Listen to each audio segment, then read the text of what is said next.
Chapter 196 Divine Intervention. After that, things became hectic. Sunny had to push himself to the limit to fight against multiple opponents, while maintaining the pace with the rest of the group. Knowing that slowing down meant death, he slashed, dodged, blocked, and moved back without allowing himself even a moment of respite. Slowly but surely, countless wounds began accumulating on his body. But even then, it wasn't enough. So he pushed himself past his limit.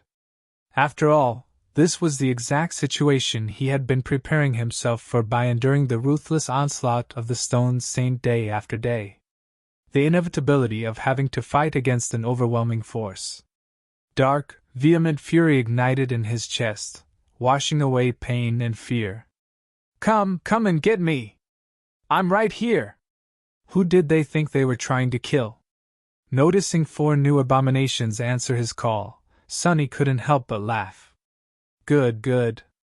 Their assault came fast and without mercy, not leaving him any room to breathe. But Sunny welcomed it. Dodging one of the skeletons, he dashed forward and positioned himself behind another one, so that its body blocked the path of the third. He couldn't do anything about the fourth one for the moment, but its attack was accounted for. It was going to hurt like hell, but not to the point of killing him. Bloodweave was going to take care of the rest. The midnight shard cut through the air and severed the undead creature's knee, causing it to clumsily fall to the ground. At the same time, cold fingers tore into Sunny's side. He had already shifted his body to make sure that they were not going to damage any vital organs.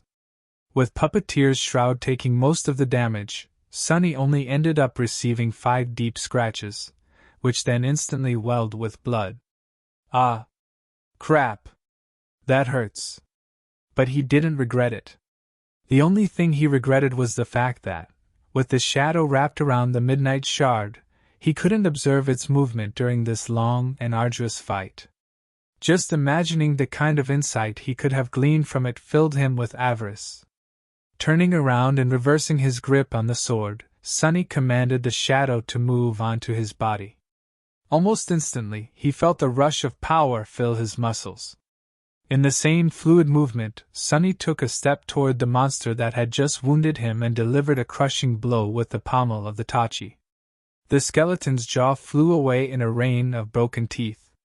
Taking another quick step, Sunny circled around the disoriented creature, hooked his hand around its damaged skull, and tore it clean off the spine. Then he pushed the decapitated creature into the 2 remaining ones, briefly slowing down their approach. By the time the undead abominations regained their balance, Sunny was already upon them.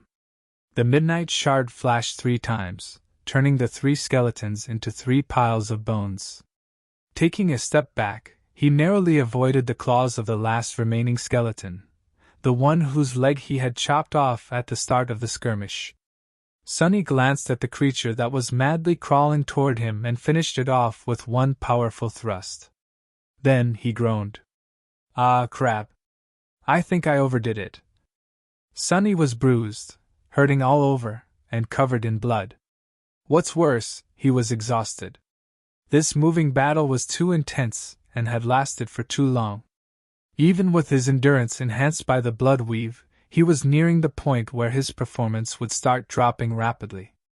Once that happened, he would die. Because the damn undead creatures were not only immortal, but also tireless. Just as this thought appeared in Sunny's mind, a new wave of skeletons lunged at him from the depths of the tunnel. Tiredly raising his sword, he gritted his teeth. Time for Plan B. At some point, the tunnel they were currently in was briefly drowned in a brilliant wave of pure white light. Glancing over his shoulder, Sunny noticed that Nephis had finally summoned her flames, channeling them into the blade of her sword, just like on the day they had fought against the Carapace demon. Faced with the blinding radiance of the incandescent blade, the skeletons almost seemed to melt. Perfect timing! Using the momentary disorientation of his own opponents, Sunny dashed back and commanded the Stone Saint to switch places with him. As they passed each other, he sent the shadow from his own body onto that of the taciturn Stone Knight. Almost immediately, The Shadow Saint's eyes blazed with menacing carmine fire. Her skin shone with dark radiance, and wisps of ghostly gray fog appeared from beneath her stone-like armor like dancing flames. The impenetrable darkness of the catacombs suddenly seemed to become even deeper, embracing her like a vast black mantle. "Yeah, I have some tricks up my sleeve too." A second later, the shadow crashed into the undead creatures, sending splinters of bones and severed limbs flying through the air. She proceeded to massacre them, moving from one to another in a graceful storm of darkness and destruction. Taking her place near Kai and Cassie, Sunny was finally able to rest for a few seconds. His battered body was screaming with pain, and the gray fabric of the puppeteer's shroud had turned heavy with blood. With two wielders of divine aspects activating their hidden cards almost simultaneously, the cohort got a chance to catch their breaths for a few short moments. However, it was clear that this calm wouldn't last long. Sunny didn't really want to show all his cards yet, but the situation left him little choice.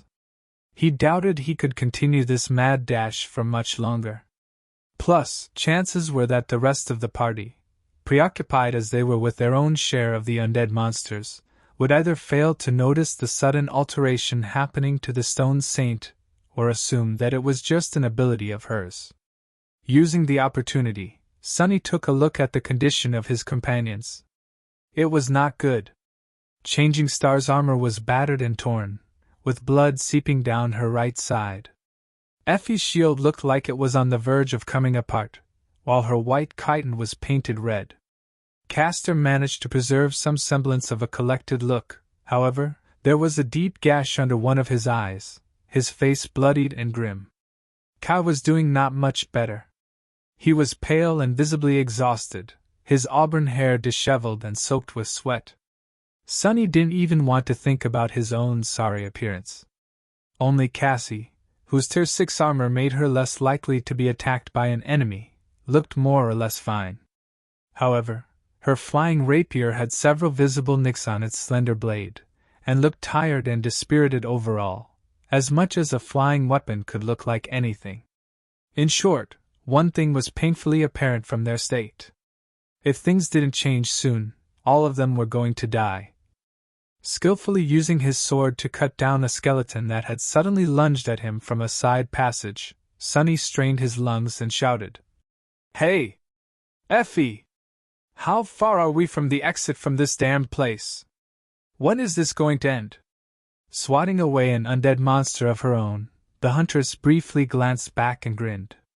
"What do you mean?" And, "What does she mean? What do I mean? Isn't it obvious?" Turning back to concentrate on the horde of enemies in front of them, Effie yelled, "What end? This was just a warm-up." Chapter 197 Ultimate Test. Chapter 197 Ultimate Test. Sunny cursed, and prepared himself for the worst. A few moments later, the short respite they had gotten was over. With a sound that reminded him of rushing water, a terrifying wave of undead monsters crashed into their formation, threatening to break it apart. Effie braced for the impact and withstood the furious onslaught, somehow managing to split the wave in two from one side, changing Star Dove into the torrent of skeletal wraiths, her incandescent sword cutting through them like a ray of pure sunlight piercing the darkness.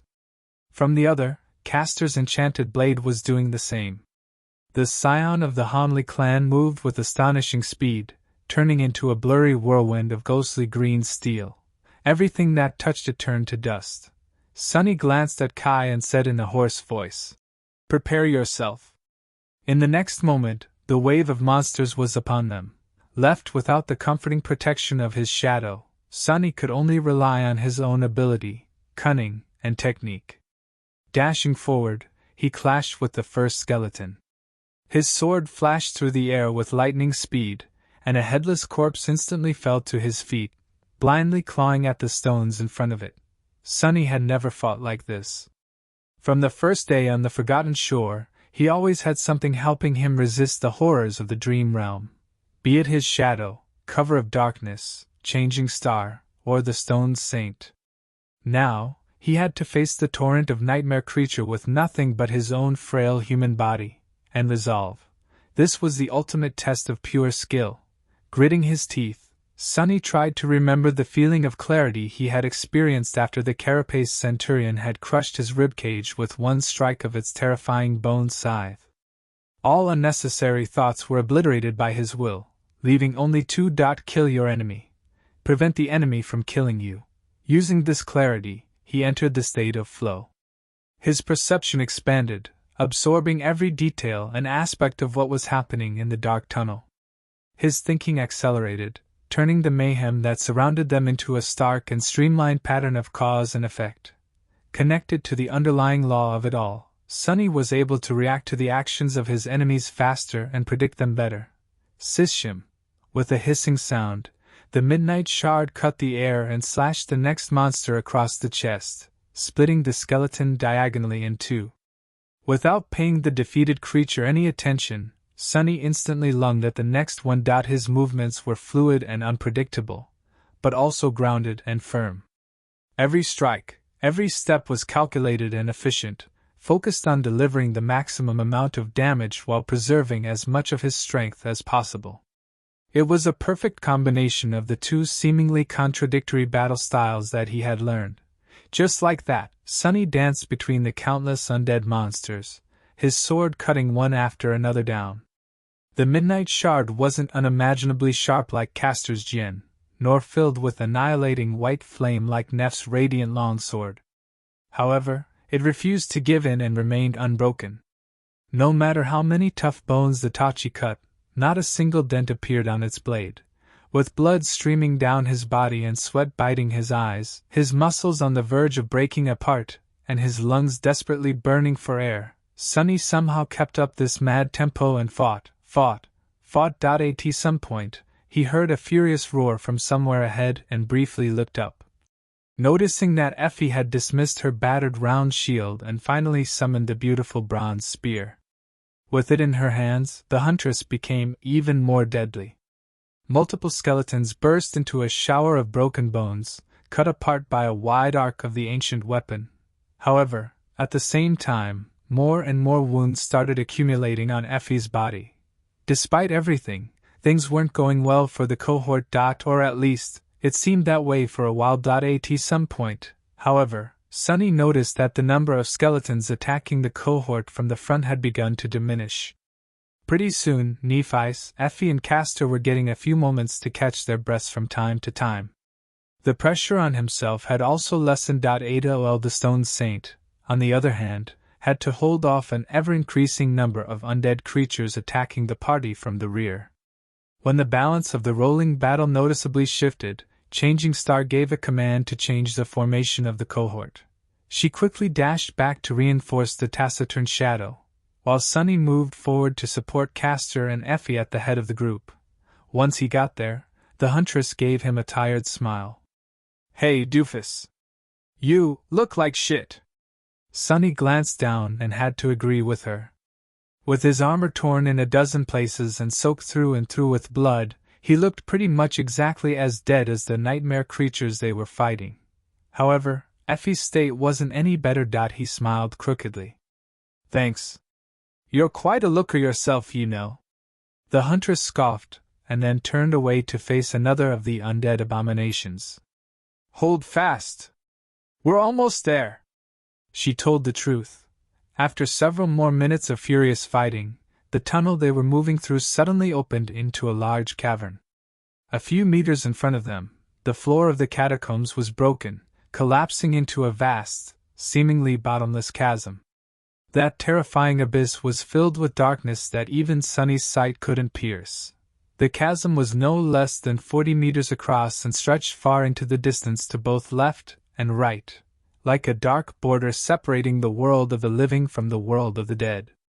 A rickety rope bridge was drawn across it, connecting to a similar-looking tunnel at the other end of the abyssal chasm. The rope bridge looked like a derelict of ancient times. It was flimsy, slippery, and rotten through and through. "She doesn't expect us to actually use it, does she? It's so obvious that this thing will collapse as soon as we step on it. Has she not seen any Sajuk? Even if others somehow survive, there's no chance that I, with that damn fated attribute, We'll make it to the other end. Sunny turned to Effie and scowled, really hoping to be surprised by her answer. So, what now? The huntress looked at him in confusion. What else? We crossed the bridge. Chapter 198 Last Stand. Chapter 198 Last Stand. Sunny sighed. Of course, they had to cross the bridge. Why had he even bothered to ask? Great. At least the damn thing was empty of the skeletons. The path to the other side of the chasm was clear. What is clear is that I'm going to die. While Sunny was consumed by these unhappy ruminations, Effie and Castor quickly threw the few undead creatures remaining in front of them over the edge of the chasm. Finally safe from their constant attacks, most of the cohort took a chance to quickly catch their breaths. Only Nephi's and the Stone Saint were still fighting. In fact, the overwhelming pressure of the pursuing horde had grown so heavy that they were barely holding on. Two figures, one shrouded in shadows, the other bathed in pure white light, were slowly buckling under the furious onslaught of the army of the dead. Sunny gritted his teeth. If nothing changed, they were going to be the ones being thrown into the dark abyss very soon. With a grim expression on his face, he glanced at Effie and said, "Go." Leaning on her spear, the huntress weakly shook her head. Someone will have to hold them off long enough for everyone to get to the other side. You should. Sunny interrupted her. I'll be the last one to cross. Don't worry. I have a plan. A crazy plan. But what else was new? Giving him a long look, Effie hesitated for a few seconds, then nodded. All right. Stay alive, Sunny. He quietly chuckled. I didn't know you cared. She stared at him for a bit, and then calmly said, No, it's just that if you die, pretty soon I'll have to fight your scrawny corpse. So don't do that. Okay? With that, Effie beckoned others to follow her and stepped on the rickety bridge. Sunny blinked a couple of times, watched her go, then turned his back to the chasm and sighed. Right. What else did I expect? In any case, there was no way back now. Brandishing the Midnight Shard, he dashed forward and joined Changing Star and the Shadow Saint in their desperate fight. Dispatching a couple of skeletons, Sunny briefly turned to Nephi's and said, Retreat to the bridge. Saint and I will hold them off. Ada her eyes shone with white flames through the visor of the Starlight Legion armor's helmet. A moment later he heard a hoarse voice. Are you sure? He dodged the claws of an especially menacing monster, bashed it away with the pommel of the Tachi, and yelled, Yes. But another undead creature fell to the Midnight Shard. When you get to the other side, you need to destroy the supports of the bridge. Do you understand? Changing Star hesitated, almost missing the timing of her attack. Then she asked, What about you? Sunny laughed. Don't worry about it. I have a way to get across. Neff didn't answer for a while. Finally, she simply said, All right. Not one to waste words, Changing Star didn't say anything else. When the opportunity presented itself, she silently retreated, letting Sunny take her place. Now, for the hardest part. With Nephi's gone, all the monsters of the catacombs descended upon the Stone Saint and him. Sunny cursed, feeling that the tiniest mistake would spell his doom. The onslaught of the undead horde was beyond anything he had expected. Desperately trying not to drown in the torrent of ferocious abominations, Sunny fought with everything he had left. Damn it all! How the hell was she able to hold this position for so long? Not prone to heroic displays, Sunny used the shadow as a meat shield, stone shield, and hid behind her from time to time, emerging from the cover of the taciturn monster only to deliver a strike or two and disappear again. The two of them worked beautifully together, almost as if sharing one mind. Well, what else did he expect? She was his shadow, after all. And his shadow was currently wrapped around her stone body. The armor of the menacing knight was still mostly intact. However, even it was battered and broken in several places. With a dark expression on his face, Sunny noticed a stream of ruby dust pouring from one of the breaches. The stone saint was wounded. This needs to end fast. Feeling his own endurance running out, Sonny wanted nothing more than to fall to the ground and rest, even if it meant dying. But instead, he doubled the intensity of his attacks. There was no need to hold anything back and preserve his strength anymore. He just had to last for a bit more, a dozen seconds at most, but even a dozen seconds seemed like an impossible dream. Impossible.